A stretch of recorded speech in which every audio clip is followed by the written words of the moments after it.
할렐루야. 이 금요일 저녁 하나님 앞에 나오신 성도님들을 환영하고 축복합니다.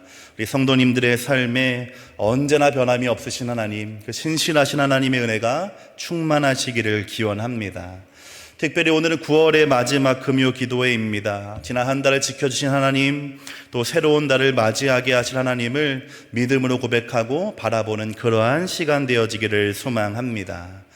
이번 추석은 유난히도 더웠습니다. 그래서 이제 추석이 아니라 하석이다라고 하는 말도 있었습니다. 그런데 이제는 그 어느 해보다 더 가을다운 그러한 날씨가 계속되어지고 있습니다. 참 좋은 계절을 맞이한 것입니다.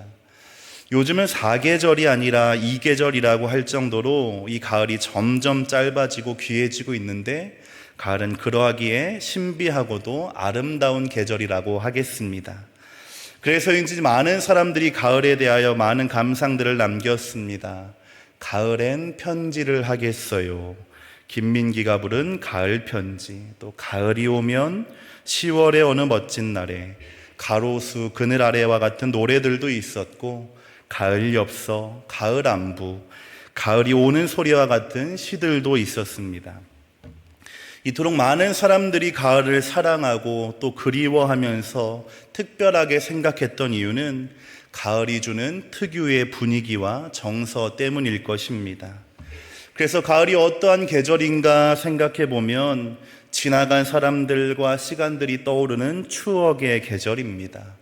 떨어지는 낙엽 속에서 괜스레 외로워지는 계절이기도 합니다. 지나간 시간을 돌아보는 반성의 시간이 되기도 하고, 다가올 긴 겨울을 맞이하는 준비의 계절이 되는 것, 가을이 되겠습니다. 그러나 이러한 가을을 가장 아름답게 만드는 것은 이 가을이 수확과 결실의 시간이기 때문일 것입니다. 가을이 되면 비로소 그동안 수고했던 것들 드러나고 평가되기 때문이고, 봄과 여름의 인내와 수고가 증명되는 것이 가을이기 때문입니다. 다르게 말하면 이 가을이 있었기 때문에, 이 가을이 올 것이 분명했기 때문에 이른 봄날에 파종하는 수고를 했고, 뜨거운 여름날에 굵은 땀을 흘릴 수 있었다는 의미가 될 것입니다. 우리의 신앙도 마찬가지입니다. 주신 믿음 안에서 그것을 가지고 살아가는 우리의 삶을 살아갈 때에 우리가 오늘을 수고하고 매일의 삶을 버티고 견디고 인내할 수 있는 원동력은 무엇인가? 이 결산의 날, 기쁨의 날, 수고가 끝나는 날이 반드시 있기 때문입니다. 끝이 있기 때문에 오늘을 기다릴 수 있다라고 하는 것입니다. 문제는 믿음이 가지고 있는 특징이 되겠습니다. 볼 수 없고 만질 수 없고 계측할 수 없는 이 믿음의 특징 때문에 이 기다림의 시간은 어려워지게 되고, 그 시간을 지나갈 때에 혼란스럽고 때때로 포기하게 만들기 때문입니다. 오늘 우리가 읽은 시편 40편은 언제인지는 분명하게 알 수 없지만 흔히 인생의 밤이라고 하는 다윗의 삶에 있어서 가장 깊고 어두운 순간에 기록된 시입니다. 그는 재앙이 둘러싸고 죄악이 덮쳐오고 사람들에게 비웃음과 조롱과 수치를 당하고 있었습니다. 다윗 스스로도 그러한 문제와 상황들 앞에 좌절하고 낙심할 수밖에 없었다라고 말하는 그러한 때였습니다. 그때 다윗이 이렇게 고백합니다.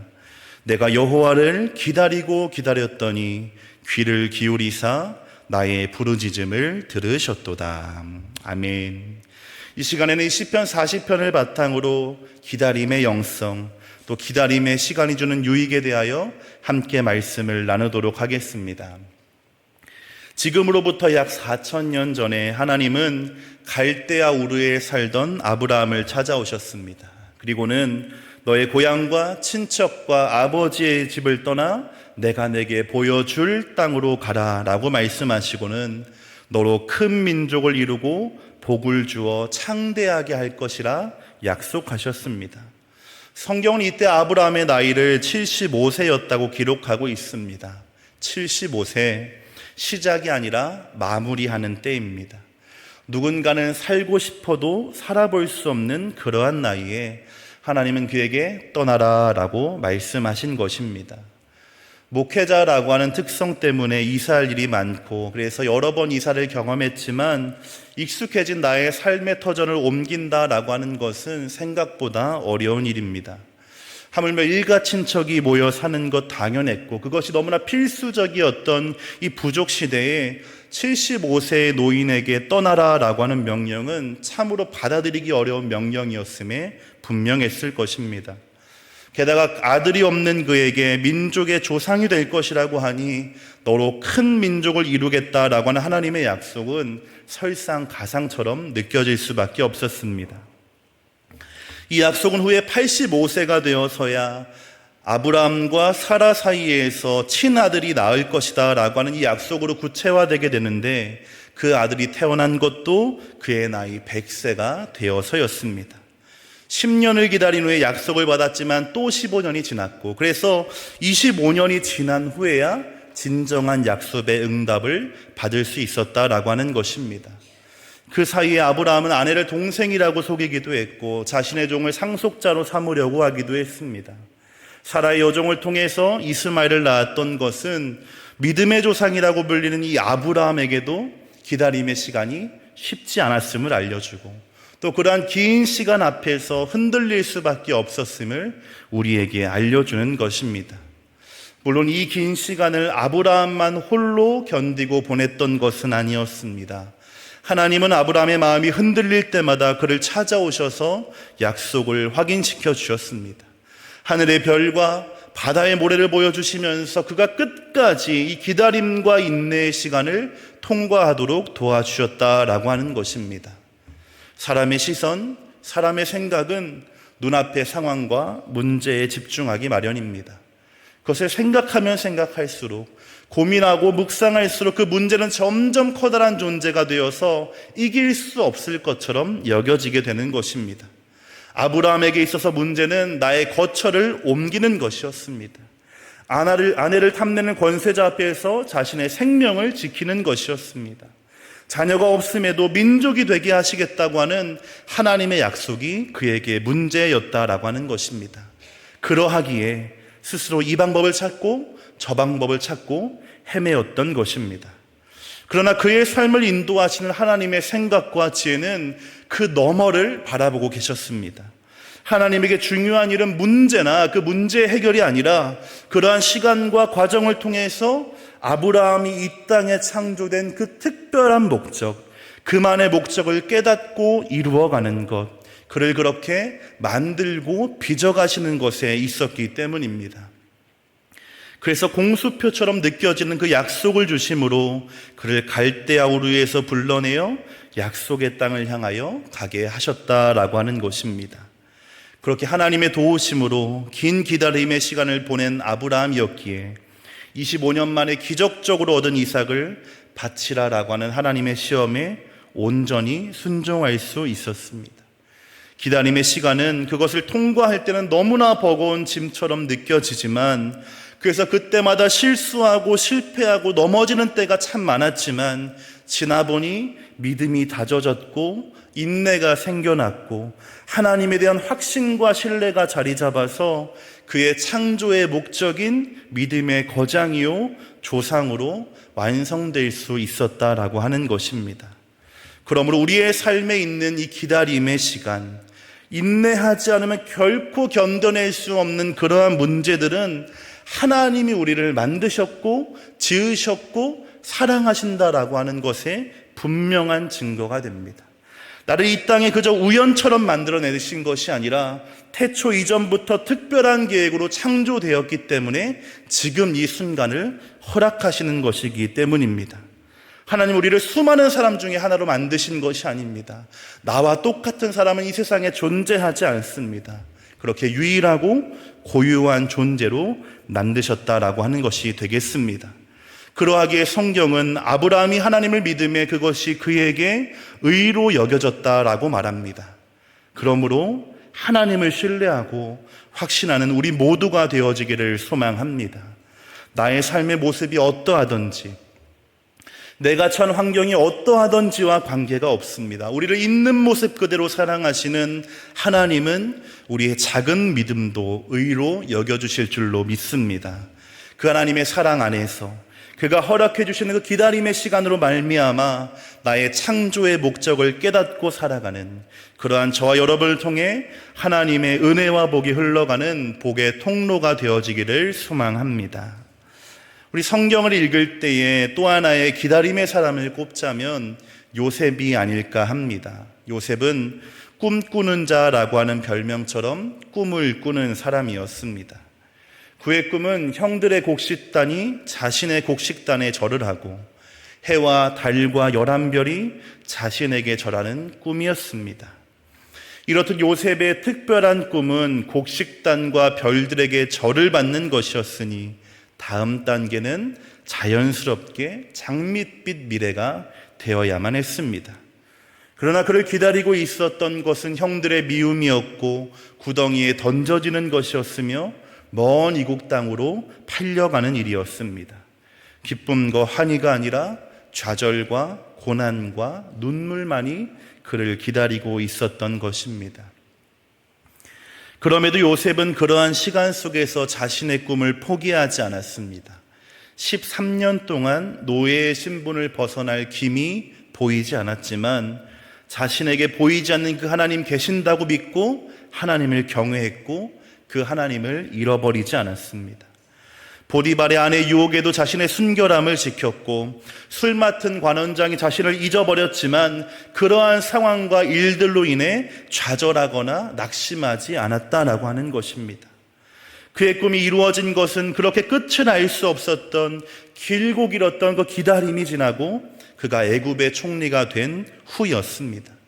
총리가 된 지도 8년이 지났고 집을 떠난 지 20년 만에 꿈이 이루어진 것입니다. 그 길고도 길었던 시간 요셉을 붙잡아 주었고 인내할 수 있도록 했던 것은 내가 총리가 될 것이라는 기대가 아니었습니다. 내가 총리가 되기 위해서 살아온 것이 아니었기 때문입니다. 총리가 된다는 것은 상상할 수 있는 일이 아니었기 때문입니다. 어린 시절 꾸었던 그 꿈들이 그의 마음과 삶을 지켜준 것이 아니다라고 하는 것입니다. 오히려 요셉이 지켜왔던 것, 그가 지키고자 했던 것은 나의 꿈이 아니라 하나님 앞에서의 성결, 정결함, 거룩함, 구별됨과 경외함 같은 것들이었습니다. 그 선택의 결과가 감옥에 갇히는 것이라 할지라도 그는 그 선택을 지켜나갔습니다.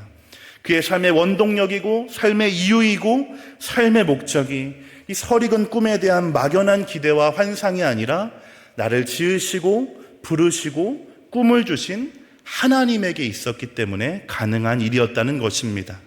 요셉은 하나님을 신뢰했고 의지했으며 자신을 인도하실 뿐만 아니라 반드시 이루실 하나님을 믿었다라고 하는 것입니다. 그러한 시간들이 있었기 때문에 형들과 부모가 자신에게 절하게 되는 그 꿈이 현실이 되는 순간을 맞이할 수 있었습니다. 자신을 미워했고 버렸고 팔았던 형들에게 분노하거나 화풀이하지 않고 눈물로 안아주고 용서할 수 있는 인격을 얻을 수 있었습니다. 그렇기에 이렇게 고백할 수 있는 것입니다. 창세기 45장 2절입니다. 우리 화면을 보시고 함께 읽겠습니다. 창세기 45장 2절 말씀입니다. 네, 제가 읽겠습니다. 당신들이 나를 이곳에 팔았다고 해서 근심하지 마소서, 한탄하지 마소서. 하나님이 생명을 구원하시려고 나를 당신들보다 먼저 보내셨나이다. 아멘. 이 위대한 믿음의 고백을 비로소 할 수 있었다라고 하는 것입니다. 참으로 긴 시간이었습니다. 그 시간 동안 요셉의 삶은 치열하고 처절했을 것이 분명합니다. 왜냐하면 연약해지는 나의 마음과 의지를 붙잡아야 했기 때문입니다. 흐려지는 믿음 그 순간마다 싸워내야 했기 때문입니다. 과정마다 나의 꿈과 비전을 포기하게 하는 외부로부터의 공격도 이겨내야 했습니다. 요셉이 이러한 장애물들에도 불구하고 하나님과 그가 주신 꿈을 포기하지 않고 지켜냈기 때문에 20년 전에 비록 꿈에 불과했던 그 일이 현실이 될 수 있었고 요셉 한 사람을 통해 애굽과 그 주변에 사는 수많은 사람들이 흉년 속에서도 살아남는 역사가 된 줄로 믿습니다. 그러므로 성경이 말하는 기다림, 이 신앙의 세계에서 말하는 기다림은 그저 가만히 멈추어 있는 상태를 의미하지 않습니다. 그것은 오히려 끊임없이 움직이고 싸우고 견디고 이겨내야 하는 매우 역동적인 상태입니다. 그리고 그렇게 보내진 시간들은 우리의 믿음뿐만 아니라 우리의 인격과 소양과 됨됨이와 그릇을 변하게 하고 다듬어지게 해줍니다. 기다림이 가져다주는 유익이 되겠습니다. 그때 반드시 동반되어야 할 것은 요셉과도 같이 거룩과 정결, 하나님 경외함과 같은 하나님과의 관계 안에서 지켜나가는 것입니다. 나를 가장 잘 아시는 하나님, 나를 지으신 하나님의 손길만이 이 어려운 순간을 참고 기다릴 수 있도록 해주시기 때문이고, 그 속에서 비로소 온전한 나를 발견할 수 있기 때문입니다. 사랑하는 성도 여러분, 하나님의 살아계심을 신뢰할 수 있기를 바랍니다. 그분의 손길에 여러분의 삶을 의탁하실 수 있기를 바랍니다. 그리하여 요셉처럼 하나님 안에서, 그분과의 관계 안에서 진정한 평안을 누리며 우리의 삶의 현실 너머에서 일하고 계시는 하나님의 섭리와 손길을 경험하는 저와 여러분 되시기를 바랍니다. 오늘 말씀으로 돌아가서 시편 40편을 보게 되면 시편 40편에는 두 가지 시간이 섞여 있음을 우리는 발견하게 됩니다. 하나의 시간은 다윗이 경험했던 과거의 시간입니다. 1절부터 10절이 그 내용입니다. 또 다른 하나의 시간은 다윗이 지금 겪고 있는 어려움의 순간입니다. 11절부터 17절이 그 내용입니다. 다윗이 죄악으로 말미암아 겪게 된 이 환난과 어려움 속에서 과거의 자신의 부르짖음을 들으시고 응답하셨던 하나님을 떠올리며 고백하는 시가 오늘 시편 40편이 된다는 것입니다. 여호와를 기다리고 기다릴 때 즉시 들으시고 응답하셨던 하나님, 기가 막힐 웅덩이와 수렁에서 건지셔서 반석 위에 세워주셨던 하나님, 비록 오늘의 나의 현실은 가난하고 궁핍하고 죄악으로 가득하지만 다시 은혜를 베풀어서 나를 구원하여 주옵소서 라고 지금 고백하고 있는 것입니다. 너무나 간절한 다윗의 부르짖음이 되겠습니다. 그러나 흥미로운 사실은 대다수의 성경 주석들이 이 시편 40편을 이 개인의 고통을 부르짖는 탄원시가 아니라 하나님의 구원과 은혜를 찬양하는 찬양시로 분류한다라고 하는 것입니다. 이 내용들은 다윗이 지금 현실의 고통 가운데 하나님께 부르짖는 내용임에도 불구하고 이 시편 40편을 탄원시가 아니라 찬양의 노래라라고 우리에게 설명하고 있다는 것입니다.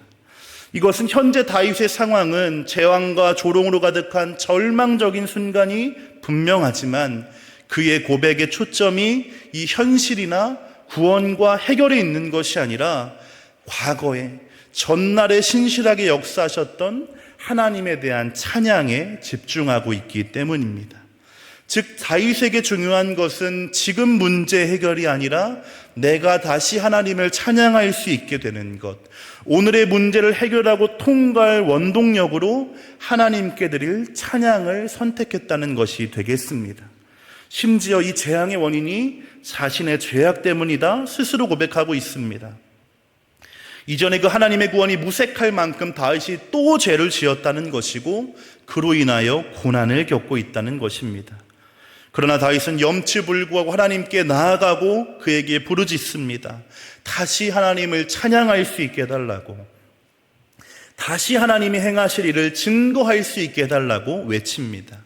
하나님만이 이 모든 상황에서 나를 건지실 유일한 구원자이며 도움이심을 알기 때문에 나는 하나님만을 기다릴 것이라고 고백하는 것입니다.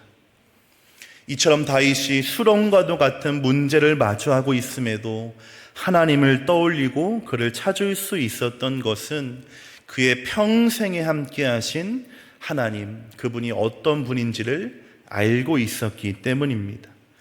그는 회개하고 돌이키고 부르짖는 자에게 어떻게 일하시는 분인가 그가 경험적으로 이미 알고 있기 때문에 가능하다라고 하는 것입니다. 그러니 하나님이 응답하시기만 한다면, 하나님이 역사하시기만 한다면 내가 지금 처해 있는 웅덩이는 반석이 되고 절망의 소리는 찬송이 될 것임을 확신할 수 있었다라고 하는 것입니다. 동시에 다윗의 고백은 자신의 목표가 문제 해결이 아니라 하나님과의 관계에 있다는 고백이기도 합니다. 이 문제가 해결되지 않는다 하더라도, 그리 아니하실지라도, 내 뜻과 다르게 흘러간다 하더라도 모든 처분을 하나님께 맡기고 따르겠다라고 하는 고백으로 우리는 이해할 수 있는 것입니다. 참으로 대단한 담력이고 대단한 믿음이 되겠습니다. 삶의 문제를 하나님과의 관계 안에서 해결하려고 하는 지혜이기도 합니다. 내가 여호와를 기다리고 기다렸더니, 우리에게도 다윗과 같은 이러한 믿음과 담력과 지혜가 있기를 소망합니다. 어떠한 상황 속에서도 하나님을 붙잡는 믿음, 때로는 나의 연약함이 문제가 될지라도 다시 하나님을 바라보는 그 담력, 문제의 해결이 아니라 문제의 주권을 가지고 계시는 하나님을 의지하는 지혜입니다. 그것을 위하여 선행되어야 할 것은 미리 하나님과의 관계를 쌓아놓는 것입니다. 어려운 순간을 마주하기 전에, 위기와 역경을 만나기 전에, 내 계획이 실패하고 소망이 끊어지는 때가 나타나기 전에 하나님의 은혜를 경험하는 과정이 있어야 한다는 것입니다. 그것이 다윗이 기다리고 기다릴 수 있었던 핵심적인 이유입니다. 이미 상황이 벌어지게 되면 마음의 평정심과 신앙 지키는 것 참 어려운 일입니다. 그러하기에 미리 그날을 마주하기 전에 먼저 하나님이 어떠한 분이신지를 알게 되는 과정, 그분의 전능하심의 위력을 깨닫는 과정이 선행되어야 하는 것입니다. 오늘이 바로 그 날입니다. 내일이 바로 그 날입니다. 우리의 삶에는 평범한 순간들이 그러한 기회들입니다. 내가 마음껏 기도할 수 있을 때, 나에게 특별한 기도의 제목이 없는 그러한 날에 기도의 마일리지, 신앙의 마일리지를 쌓아놓는 저와 여러분 되기를 소망합니다. 오늘 드렸던 그 기도가 나와 나의 가정을 견고하게 지켜주는 그 순간이 올 것입니다. 깊은 수렁과 웅덩이를 건너갔던 것 같은 그러한 때에 부르짖음을 들으시고 끌어올려 주시는 하나님을 바라보게 해줄 줄로 믿습니다. 하나님의 약속 그리고 응답 사이의 시간 차이, 이것은 신앙의 난제 중에 하나입니다. 나에게 약속이 주어졌지만 응답은 언제 올지 알 수 없기 때문입니다. 이 시간의 간격이 우리를 조급하게 하고 실수하게 하고 답답하게 하고 어렵게 합니다. 그것은 다만 성경의 인물들이나 대단한 신앙의 소유자들만 겪는 것이 아닙니다. 오늘을 믿음 가지고 살아가는 저와 여러분, 지극히 평범한 보통의 성도들에게도 이 시간을 경험할 일이 생기게 되고 언제인지 알 수 없는 그 때를 기다려야 하는 순간이 생기기 마련이라는 것입니다. 그러하기에 믿음의 영역에서의 기다림의 의미를 알고 이해하는 것은 매우 중요한 일이 될 것입니다. 기다림의 시간, 그 시간은 우리의 마음을 새롭게 하고 하나님에 대한 확신과 신뢰를 가지게 해주고 어떠한 순간에도 흔들리고 변하지 않는 굳건한 믿음이 되게 해줍니다.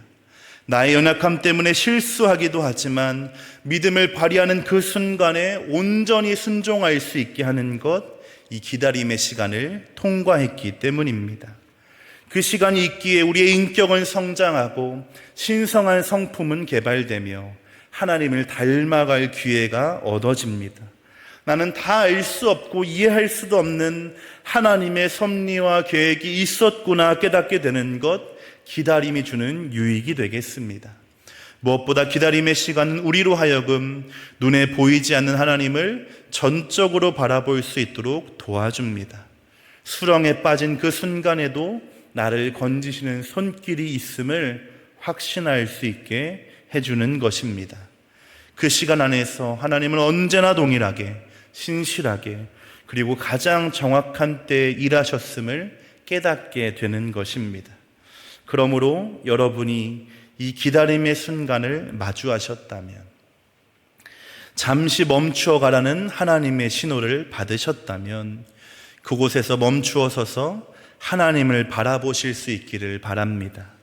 기다리라 하실 때에 하나님의 뜻은 무엇인가 물어볼 수 있기를 바랍니다. 그리고 나의 때가 아니라 하나님의 때가 되었을 때, 나의 계획대로가 아니라 하나님의 계획대로 되어지게 될 때에 나를 건져내셔서 반석 위에 서게 하신 하나님, 새로운 노래로 하나님을 찬양하게 하시는 그 은혜를 경험하고 그 하나님을 자랑하며 세상에 알리게 되는 저와 여러분 되기를 소망합니다.